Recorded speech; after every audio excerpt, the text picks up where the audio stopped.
현대로 넘어올수록 여러 가지 연구 결과가 쌓이면서요. 그 의학계에서는 인슐린 저항성과 대사증후군이 그 당뇨병의 중요한 위험 인자일 수 있다라는 것을 이제 깨닫기 시작했다고 하고요.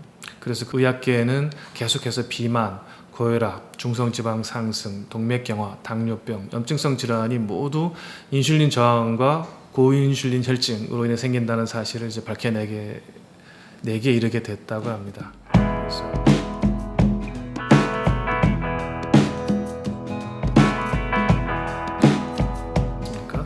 그런데 이제 1960년대 이후에 이제 많은 연구자들이 이것에 대해서 비만이 원인이라고 생각을 했고, 비만도 또 다시 이제 뭐 식이성 지방이라든가 과다 칼로리 섭취라든가 이렇게 또 운동 부족이라든가 이런 쪽으로 계속 생각을 유지하는 연구자들도 많이 있었고요. 또 한편으로는 인슐린 저항과 고인슐린 혈증을 주제로 생각해 봤을 때 혹시 설탕이나 그 속에 과당이 원인이 아닌가 하는 연구를 하는 연구자들도 1980년대 후반에 생겨나게 됐다고 합니다. 레트에게 이제 실험을 해봤는데요. 중성지방 수치를 높이고 인슐린 수치를 높이고 인슐린 저항성을 유발하고 하는 것들을 동물에서 쉽게 얻을 수 있는 그 식이성 요인이 그 실험 결과 딱 하나 있었는데, 그것이 대량의 과당을 먹임으로써 가능했다라는 것을 입증했다고 합니다.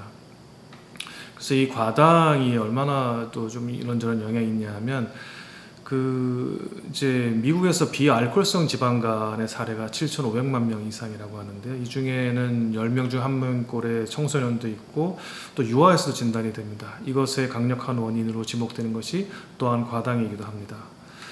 그리고 이러한 연구의 흐름 속에서 1990년대 이후에는 좀 더 반복해서 명백하게 밝혀진 사실들이 이제 몇 가지 있는데요. 동물에게 충분한 양의 과당 또는 설탕을 먹이면은 다량의 과당이 간에서 지방으로 전환되는 현상이 반복해서 확인이 됐고, 이것이 또한 그 인슐린 저항의 원인이 아닐까, 이런 그 주장들이 계속 이제 축적되고 있습니다. 이 중에 하나 구체적인 사례가 스위스 로잔 대학의 류크 타피라는 분인데요. 이분이 콜라를 10캔 정도를 하루에 섭취를 하니까 실험자들한테 며칠 사이에 인슐린 저항성이 나타나고 중성지방 수치가 상승하는 것을 확인했다고 합니다. 즉 청량음료나 가당 주스나 빵이나 과당 같은 걸 통해서 과당을 이제 과량으로 섭취를 하게 될 경우에는 대사 질환이나 심혈관 질환의 위험이 증가할 수 있다, 이렇게 이제 주장을 했다고 합니다. 그래서 이러한 병증들의 연구 결과나 확인들을 봤을 때 설탕이 급성 독소가 아닌 것은 확실하나 서서히 축적되어서 효과를 나타내는 만성 독소는 혹시 아닐까 하는 것이 게리 타우브스가 이 책에서 주장하는 내용 중에 하나입니다.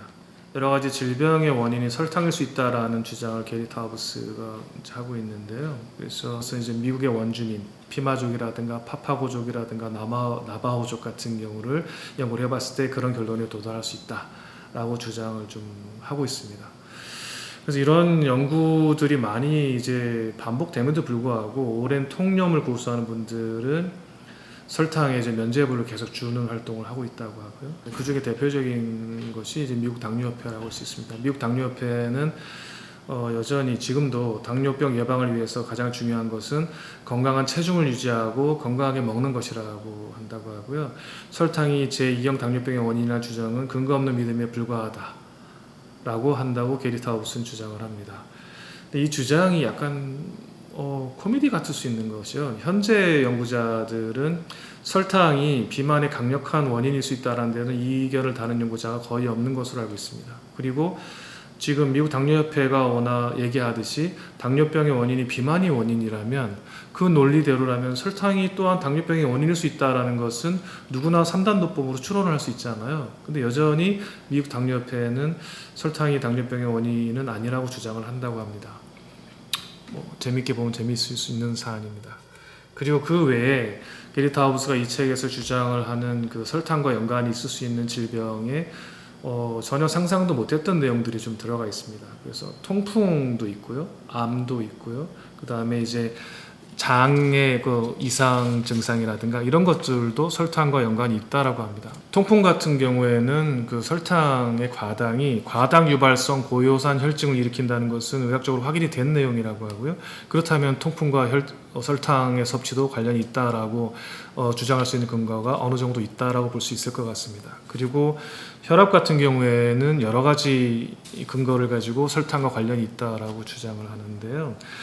1933년도에 이미 콜롬비아 대학교 당뇨병 연구팀이 이 인슐린이 이뇨제와 반대 작용을 해서 콩팥에서 나트륨과 물이 소변으로 빠져나가지 못하게 하는 현상을 이제 확인했다고 하고요. 1980년대 하버드 대학교 내분비학자 루이스 렌즈버그, 이분은 인슐린이 중추신경계를 직접 자극해서 혈압을 올리는 작용을 한다라고 이제 주장을 했다고 하고요. 그 다음에 콜로라도 대학교 신장전문의 리처드 존슨이 좀 전에 말씀드린 그 요산 수치가 일정 수준 이상 올라가게 되면은 신장을 손상하게 되고, 이 신장을 손상했을 때 혈압도 올라갈 수 있다라는 증상을 발견했다고 합니다. 그리고 또 한 가지 재미있는 것이 치매와 설탕의 관련성에 대해서 주장을 하고 있는데요. 어떤 기준으로 치매가 이제 설탕, 이제 과당의 섭취와 관련이 있다라고 주장을 하냐면은, 최근 연구자들 중에 어떤 분은 치매를 제3형 당뇨병이라고 하기도 한답니다. 그래서 이제 설탕이나 과당을 이제 먹었을 때 약한 정도든 중증이든 인슐린 저항이 일어나게 되고 고혈당이 유지가 되게 되면은 최종 당화산물이 뇌 속에 생긴다고 하고요. 이 뇌 속에 생긴 최종 당화산물은 뇌 속에서 아밀로이드판이라든가 신경섬유에 축적이 돼서 이것이 원인이 돼서 치매라든가 기억력 저하라든가 이런 현상을 일으킨다라고 주장을 하고 있습니다. 이상으로 이 설탕을 고발한다, 이 책의 내용들을 3편에 걸쳐서 정리를 좀 했고요. 이 설탕을 고발한다, 원제 The Case Against Sugar, 이 책은 게리 타우브스가 10년에 걸쳐서 발표한 3부작 중에 마지막 책입니다. 첫 번째 책은 2007년도에 굿 칼로리 배드 칼로리, 2010년에는 왜 우리는 살이 찌는가, 2016년도에는 이 책 설탕을 고발한다라는 책을 썼고요. 이 책의 내용에 대한 그 게리 타우브스의 결론들이 몇 가지 있는데요. 게리 타우브스가 하는 얘기는 현재로서는 설탕의 유해성을 완벽히 입증하기란 불가능하다. 왜냐하면 이 설탕의 유해성을 입증하려면 설탕을 섭취한 그룹과 설탕을 줄이거나 완전히 섭취를 하지 않은 그룹을 비교 그룹으로 나누어서 10년 이상의 추적 연구를 해야 되는데, 이 연구라는 것은 현실적으로 이제 불가능에 가깝다라고 게리 타우브스는 얘기를 하고 있습니다. 하지만 담배나 알코올처럼 정부가 규제하도록 만들기에 충분한 증거를 제시하는 것은 어려울 수 있지만, 우리 스스로 설탕을 피하거나 섭취량을 최소화하는 어떤 합리적인 생각을 하는데 충분한 증거들이 있느냐 없느냐 하는 문제는 다르다라고 얘기를 하고 있습니다. 최근에는 게리 타우브스가 이 책을 썼던 2016년도에 이 내용을 알고 썼는지 모르고 썼는지는 확인이 안 됐는데, 2016년도 10월에 WHO가 강력하게 공식적으로 설탕세 도입을 공고를 하게 됩니다. 그래서 비만의 날에, 세계 비만의 날에 공식적으로 각국 정부에 이제 권고를 했다고 하는데요. 설탕이 비만을 일으키는 확실한 요인이기 때문에 설탕 섭취를 줄여서 하는 것이 보편적으로 사람들의 건강에 도움이 된다라고 WHO가 공식적으로 주장을 했고요. 그 내용에 따라서 각국 정부가 영국이라든가 핀란드라든가 이런 정부, 멕시코라든가 이런 정부들에서도 이미 설탕세 도입을 이제 하고 있고 했다고 합니다. 우리 구독자분들 아시듯이 한국에서는 아직은 그런 논의가 공론화조차 되어 있지 않고요. 2016년도에 반짝 논의가 되다가 여러 가지 논란 속에 지금 묻힌 상태고, 아직까지 이제 아무런 진전은 되어 있지 않습니다. 그리고 우리나라의 상황에서 봤을 때 조금 그 생각을 해볼 포인트가, 미국 심장협회 하루 섭취 권장량 기준이 하루에 30g입니다. 그리고 WHO의 하루 섭취 권장량이 예전에 50g이었다가 25g으로 하향된 지가 좀 됐고요.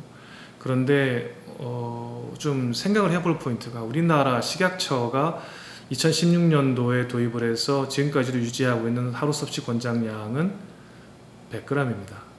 다만 정부가 지금 계획으로 2020년 올해까지는 하루 권장량을 50g으로 줄이는 지침이랄까 활동을 하겠다라고 이제 발표는 되어 있는 상태입니다. 이상으로 이 책 설탕을 고발한다. 영어 제목 The Case Against Sugar. 이 책에 대한 촬영을 마무리하려고 합니다. 이 책이 2016년도에 발매됐을 때 뉴욕타임스 베스트셀러가 될 정도로 굉장히 화제가 되었던 책인데요. 우리나라에서는 상대적으로 그렇게 많이 알려져 있지 않은 책인 것 같습니다. 이 책을 직접 읽어보시면은 좀 더 자세한 내용과 정확한 내용을 아실 수 있고요. 또 이제 시청하신 분들이 이제 각자 건강 관리를 하시는데 유용한 정보들이 굉장히 많이 있고 또 역사적으로나 과학적으로 유용한 이제 정보들도 많이 있습니다. 그래서 한번 읽어보시면 어떨까 좀 권하고 싶습니다. 이번 영상 설탕을 고발한다 책을 이제 촬영하면서 전해드린 정보들은 각자 이제 구독자분들께서 판단을 하시고 또 내 건강을 증진하는데 어떻게 활용할까 하는 부분에서 좀 생각을 할 수 있는 어떤 거리가 되고 포인트가 될 수 있으면 하는 바람을 가지고 영상 촬영을 마무리 좀 하겠고요. 이 책에 2016년도에 영국에서 설탕세를 도입하면서 영국 재무장관께서 하신 말씀이 이제 기술이 된 내용이 있습니다. 그 내용을 자막으로 처리하면서 영상 촬영을 마무리하도록 하겠습니다. 긴 영상 시청해 주셔서 감사합니다. 감사합니다.